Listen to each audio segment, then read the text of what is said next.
സഞ്ജു എവിടെ? എവിടെയെന്ന് പറ. കാറിലിരിക്കണോ? ഞാനും നോക്കട്ടെ. സ്വാതി, ഇല്ല, സഞ്ജുവിനെ കണ്ടെത്താനായില്ല.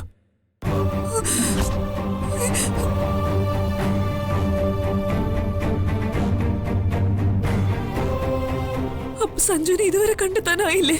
അത് പോലീസ് അന്വേഷിക്കുന്നുണ്ട്. ഉടനെ കണ്ടെത്തും, ഉറപ്പ് വന്നിട്ടുണ്ട്.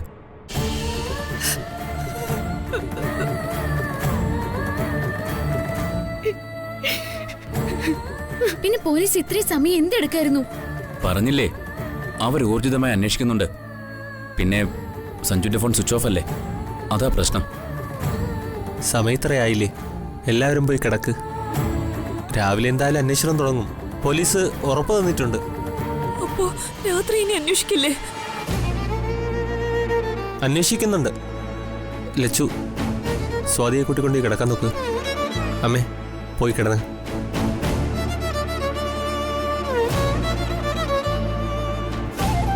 മുത്തശ്ശനും പോയി കിടക്ക്.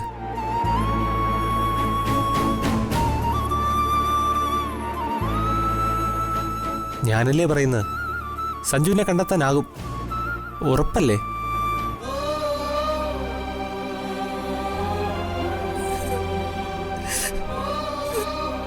മുത്തശ്ശ, വാ, വന്ന് കിടക്ക്. രാജു, അത് ഒന്നും പറയണ്ട, വന്നേ. വാ. വിഷമിക്കല്ലേ ശ്രീദേവി. വന്നേ മുത്തശ്ശ. അമ്മ പോയി കിടന്നു. രാജുടൻ പറഞ്ഞത് കേട്ടില്ലേ? അമ്മ ഉറങ്ങാതിരുന്ന പറ്റില്ല. അമ്മ ഇങ്ങനെ ഇരുന്ന ചേച്ചിയും കിടക്കില്ല. വയറ്റില് ഒരു കുഞ്ഞുള്ളതാ, മറക്കണ്ട. മോള് പോയി കിടക്ക്, ഞാനും കിടക്കാൻ പോവാ. അവൻ വരും. നമ്മളെ വിട്ട് സഞ്ജു എങ്ങോട്ടും പോവില്ല. പോകാൻ അവന് പറ്റില്ല, എനിക്കത് ഉറപ്പുണ്ട്. അമ്മേ, പോയി കിടക്കമ്മേ. ചേച്ചി, ഞാൻ ബെഡ്റൂമിൽ കൊണ്ടാക്കാം. വേണ്ട, ഞാൻ പോക്കോളാം. അമ്മേ,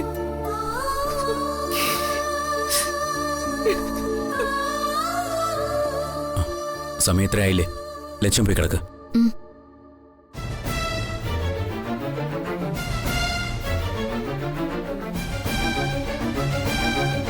അദ്ദേഹത്തിന് എന്തോ പറ്റിയിട്ടുണ്ട്. ഡോക്ടറും രാജുവേട്ടനും ആരും വിഷമിക്കാതിരിക്കാൻ ഒന്നും തുറന്നു പറയാത്തതായിരിക്കും.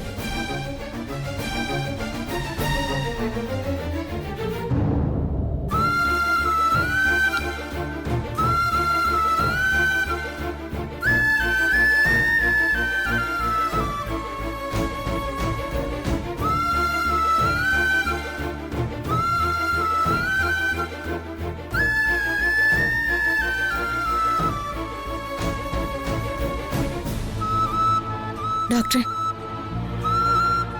എന്നോടെങ്കിലും സത്യം പറയേ. അതേ ഇപ്പൊ എവിടെയുള്ളത്? എന്തെങ്കിലും അപകടം സംഭവിച്ചോ?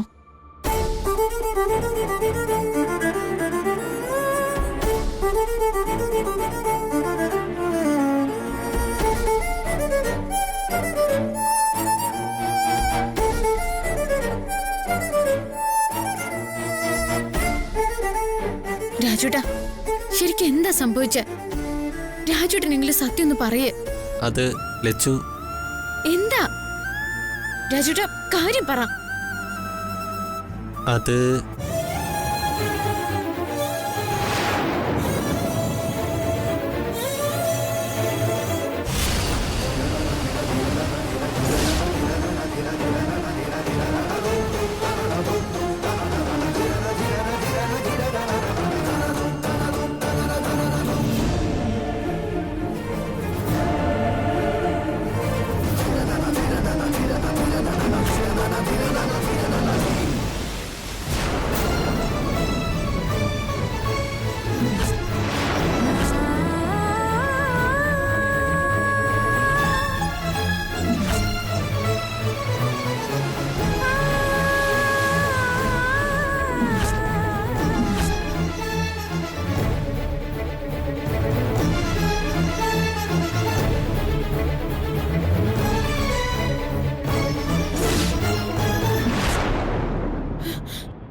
പോലീസ് പറഞ്ഞേ?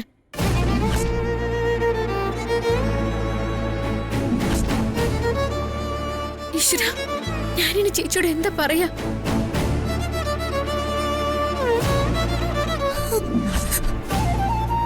ഞാൻ എങ്ങനെ ചേച്ചിയെ ആശ്വസിപ്പിക്കാം? എനിക്ക് അറിഞ്ഞൂടെ ഭഗവാനെ.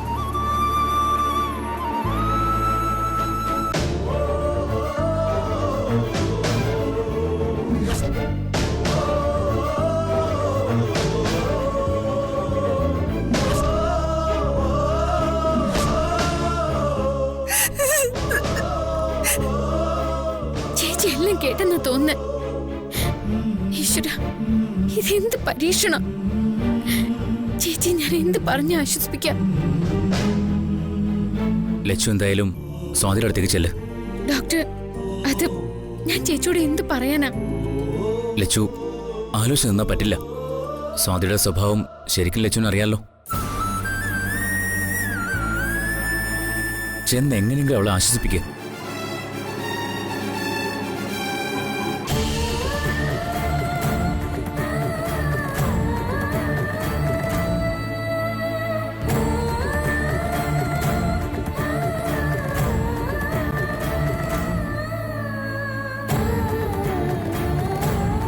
കുറച്ചു മുൻപേ സ്വാതി റൂമിലേക്ക് പോയതാ. നമ്മൾ പറഞ്ഞത് കേട്ട് സ്വാതിക്കെന്തോ സംശയം തോന്നിയിട്ടുണ്ട്. അതാ മാറി നിന്ന്.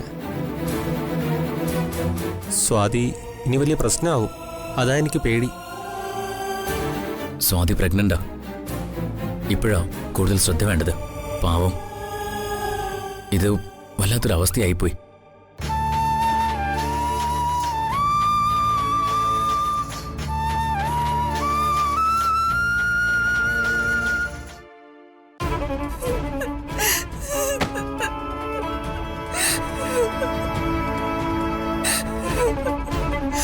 ഈശ്വര, ഇതിന് മാത്രം ഞാൻ എന്ത് പാപം ചെയ്ത്? എന്റെ വയറ്റിലൊരു കുരുന്ന ജീവൻ.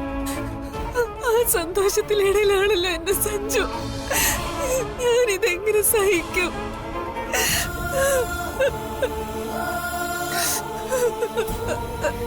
ചേച്ചി, ചേച്ചി കരയാതെ ചേച്ചി. ലച്ചു, സത്യം പറ, എന്റെ സഞ്ജുന് എന്താ പറ്റിയ? പറ ലച്ചു. അയ്യോ ചേച്ചി കരയാതെ. ചേച്ചിയുടെ സഞ്ജു തിരിച്ചു വരും. ഈശ്വര, ജനിക്കാൻ പോകുന്ന സ്വന്തം കുഞ്ഞിനെ തനിച്ചാക്കി എങ്ങും പോവാനാവില്ല. ഇതെന്ത് പരീക്ഷണ ഭഗവാനെ?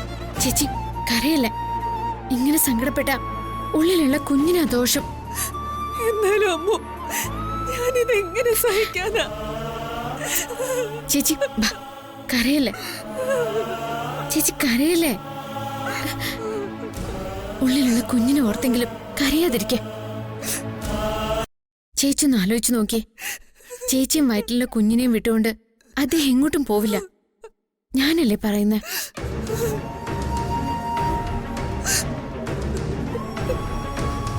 ചേച്ചി ദേ കരയാതെ പ്രാർത്ഥിക്ക. ദേവിയെ മനമുരുകി പ്രാർത്ഥിക്ക. എല്ലാം ദേവി കാണുന്നുണ്ട്. ചേച്ചി സമാധാനായിട്ടിരിക്ക.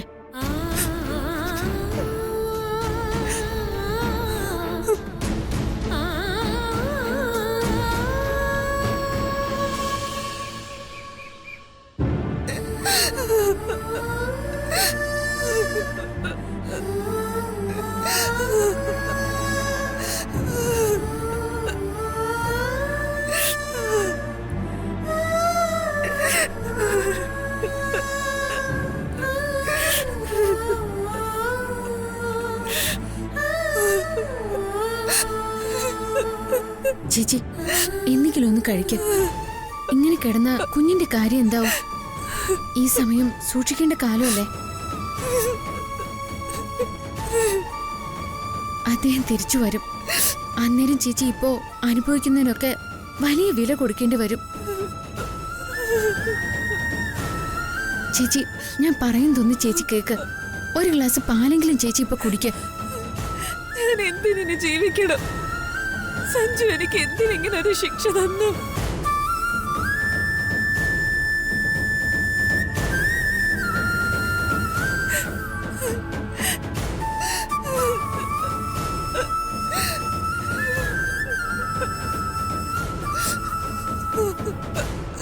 മോളെ മോളെ നീ ഒന്ന് എഴുന്നേൽക്ക്. ചേച്ചി ഇത്ര നേരമായിട്ടും ഒരു തുള്ളി വെള്ളം പോലും കുടിച്ചിട്ടില്ല. മോളെ ഇങ്ങോട്ട് എഴുന്നേക്ക് മോളെ. ശ്രീകുട്ടി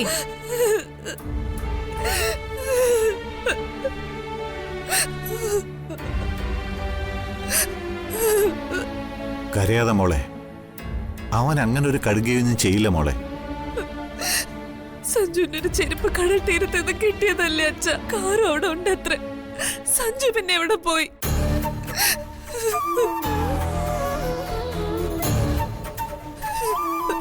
ഒരു രാത്രിയാ കഴിഞ്ഞു പോയത്. രാവിലെ ആയിട്ടും സഞ്ജുവിനെ പറ്റി ഒരു വിവരവും ഇല്ല.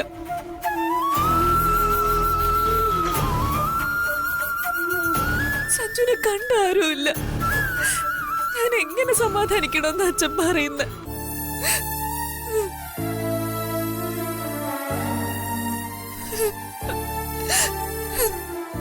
എന്റെ സഞ്ജുവിന് എന്ത് പറ്റിയെന്ന് ആരെങ്കിലും ഒന്ന് പറ.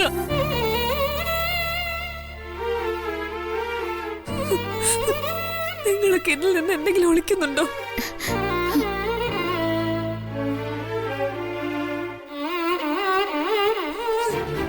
ഉണ്ടെങ്കിൽ എന്നോട് പറ.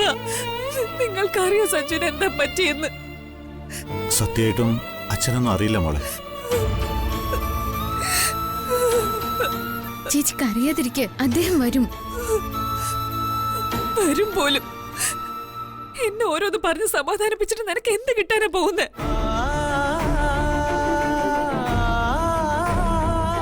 കടലിൽ ചാടിയെന്ന് വരുത്തി തീർത്ത് അവൻ സ്ഥലം വിട്ടു പോയതാ. എനിക്ക് അവനെ വിശ്വാസമൊന്നുമില്ല. ഒരു പെണ്ണിന്റെ കഴുത്തിൽ താലി കെട്ടിട്ടെ അത് ഒളിച്ചു വെച്ചവനവന്.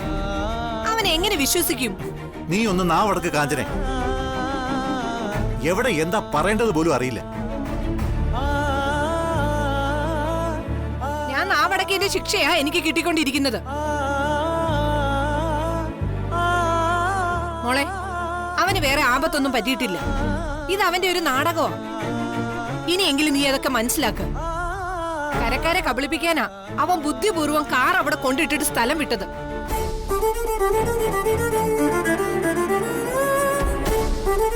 നീ ഇപ്പം തന്നെ ഞങ്ങളുടെ കൂടെ വരണം. ഇതൊരു ശാപം കിട്ടിയ വീടാ. നിന്നെ കൂടെ കൊണ്ടുപോകാനാ ഞങ്ങള് വന്നത്. അമ്മ ദയവേത് മനസാക്ഷി ഇല്ലാതെ സംസാരിക്കരുത്. മനസാക്ഷി കാണിച്ചിട്ട് എന്താ കിട്ടിയ നിനക്ക് ഇതുവരെ? ഇനി ആരെ പ്രതീക്ഷിച്ചാ നീ ഇവിടെ കിടക്കുന്നത്? ദുരന്തങ്ങൾ ഒഴിഞ്ഞിട്ട് ഈ വീട്ടിൽ നേരം ഉണ്ടോ?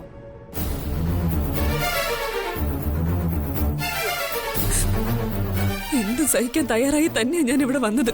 ഞാൻ ഇനി ഇവിടുന്ന് എങ്ങോട്ടുമില്ല. നിന്നെ കൊണ്ടുപോകാൻ പറ്റുമെന്ന് ഞാനൊന്ന് നോക്കട്ടെ.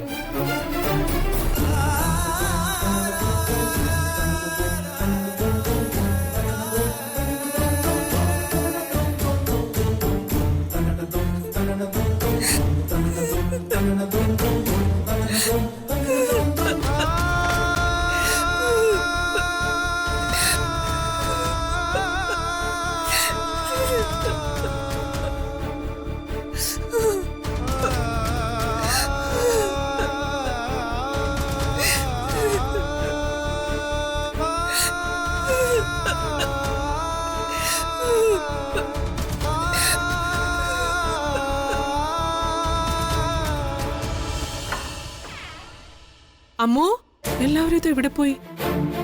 ആരും കാണുന്നില്ലല്ലോ. അമ്മോ, അമ്മോ, കാഞ്ചനയോ? ഇതെപ്പോ വന്നു? ഇങ്ങനത്തെ വിവരം അറിഞ്ഞാ പിന്നെ വീട്ടിൽ ഇരിക്കാൻ പറ്റുമോ? ഒരു പെങ്കൊച്ചിനെ അവന്റെ കൂടെ അയച്ചു പോയില്ലേ? കല്യാണം കഴിഞ്ഞ് മനസ്സമാധാനം എന്താണെന്ന് എന്റെ മോൾ അറിഞ്ഞിട്ടുണ്ടോ? ചതിയും വഞ്ചനയല്ലേ നിങ്ങൾ എല്ലാവരും അവളോട് കാണിച്ചിട്ടുള്ളത്? എനിക്കിനി നിന്നോടൊന്നും പറയാനില്ല. നിന്റെ ഇഷ്ടം പോലെ ചെയ്യ്. സഞ്ജന ഇപ്പോ ഇങ്ങോട്ട് വരുന്നില്ലെന്ന്. അവൾ അവിടെ നിന്നോട്ടെ, അല്ലാതെ ഞാനെന്ത് പറയാനാ? ഞാനൊരു കാര്യം ചോദിച്ചാ മാഡം സത്യം പറയണം. എന്താ നിനക്കറിയാനുള്ളത്? ചോദിക്കേ. നിന്നെ മറച്ചു വെച്ച് ഞാൻ ഒന്നും ചെയ്യുന്നില്ല. മോൾക്ക് സഞ്ജുവിനെ നേടിക്കൊടുക്കാമെന്ന് പുറമേ പറഞ്ഞിട്ട് മാഡം മറ്റൊന്ന് പ്ലാൻ ചെയ്യുന്നു.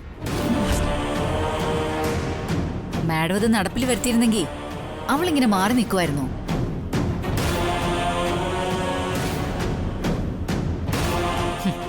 മോളെ പ്രസവിച്ച പരിഗണനയൊന്നും ഇങ്ങനൊരു കാര്യത്തിൽ മാഡത്തെ ബാധിച്ചിട്ടില്ല. മോൾ എന്നോട് പറഞ്ഞത് അവളെ വിട്ടിയാക്കി മമ്മി സ്വന്തം സുഖമാണ് നോക്കുന്നതെങ്കിൽ മമ്മിയോട് അവള് ഗുഡ് ബൈ പറയുന്ന. ദേ, അവളുടെ ഭാഗം ചേർന്ന് സത്യം മറച്ചു വെച്ച് മല്ലിക എന്നെ കുറ്റപ്പെടുത്തരുത്. പറയാനുള്ളത് ആരുടെ മുഖത്ത് നോക്കിയും പറയുന്ന ശീലമേ എനിക്കുള്ളൂ. അതിന് ഞാൻ ആരെയും ഭയപ്പെടാറുമില്ല. സഞ്ജുവിനെ മാഡം എന്ത് ചെയ്തു? കൊന്നോ? അതോ എവിടെയെങ്കിലും തടങ്കലിൽ കൊണ്ടുവച്ചിരിക്കുകയാണോ? ഞാൻ എന്തായി കേൾക്കുന്നേ? പറയച്ച, എന്റെ മോൻ ഇവിടെ പോയി. ആരെങ്കിലും ഒന്ന് പറ, എന്റെ മോൻ ഇവിടെ പോയി. സഞ്ജു എങ്ങോട്ടോ മാറി നിൽക്കുക, അതേ സംഭവിച്ചോളൂ. ശ്രീദേവി ടെൻഷനാവേണ്ട കാര്യമൊന്നുമില്ല. ഞങ്ങളോട് പറയാതെ അവൻ എങ്ങോട്ടും പോവില്ല. അല്ല, ആരും അവൻ അന്വേഷിച്ചു പോയില്ലേ? അമ്മ, ഡോക്ടറും രാജുവേട്ടനും പോയിട്ടുണ്ട്. അദ്ദേഹം വരും. ഈ കണ്ട കടങ്ങളൊക്കെ തീർക്കാതെ അവൻ എങ്ങനെ വരാനാ?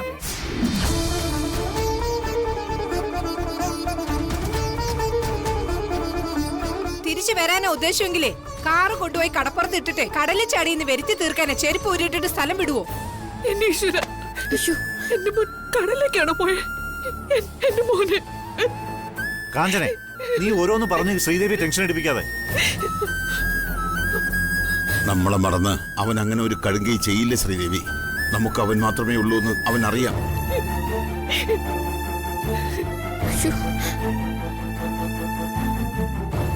നീ എങ്ങോട്ടാ മോനെ പോയത്? അമ്മയോട് ഒരു വാക്ക് പോലും പറഞ്ഞില്ലല്ലോ.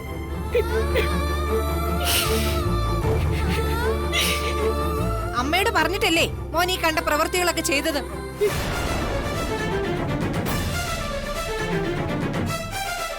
കൺമുന്നിൽ തന്നെ ഒരുത്തി നിപ്പുണ്ടല്ലോ.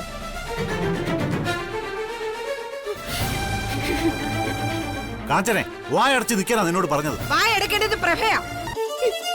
മകളുടെ ജീവിതം പെരുവഴിയിലായില്ലേ? അച്ഛാ, ഞാൻ പറയുന്നത് അച്ഛനെങ്കിലും ഒന്ന് കേൾക്കണം. ഈ വീട്ടിൽ എന്തൊക്കെയോ ഗ്രഹപ്പിഴകളുണ്ട്. അമ്മയുടെ മരണം, കവിത ജയിലുമായി, ഇപ്പൊ വീട് ബിസിനസ്സും എല്ലാം കടക്കടിയിലും. എല്ലാം ആ ദോഷം കൊണ്ട് സംഭവിച്ചതാ.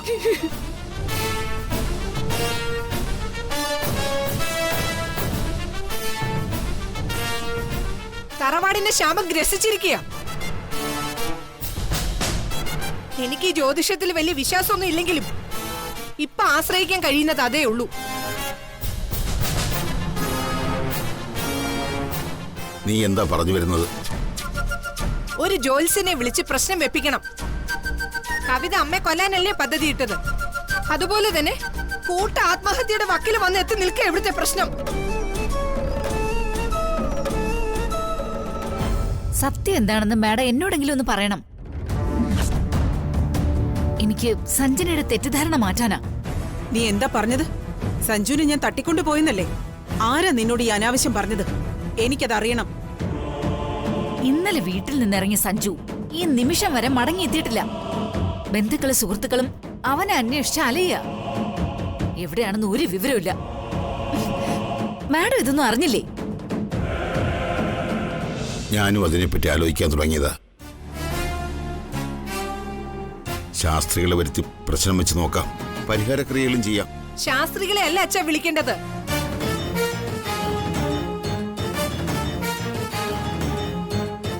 ഈ കുടുംബത്തെ പറ്റി എല്ലാം അറിയാവുന്ന ആളാ ശാസ്ത്രികള്.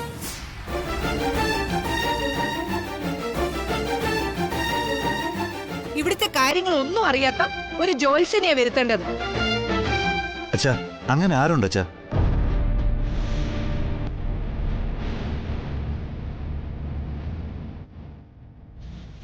ഒരാളുണ്ട്, ജയരാമ പൊതുവാൾ.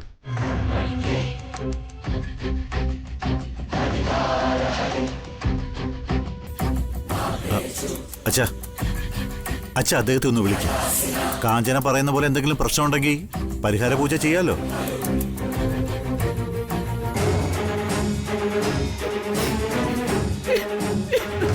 ആ അമ്മോ, ശ്രീദേവി മുറി കൊണ്ടേ കിടത്ത്. അമ്മേ, അദ്ദേഹം തിരിച്ചു വരുമേ. അമ്മ വന്നേ, വാ.